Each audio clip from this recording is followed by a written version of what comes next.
ജാനകി, അവന് പരീക്ഷയാണ് മാർച്ച് 3-ന്. നിന്നെ തടവാനല്ല അവൻ ഇവിടെ വന്നത്. അവൻ പഠിക്കാൻ വന്നിരിക്കുവാണ്. മതി മതി മതി, ഇങ്ങോട്ട് വാ.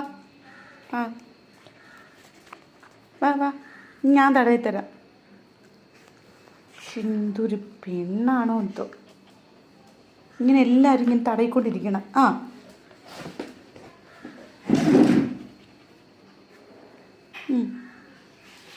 ആഹാ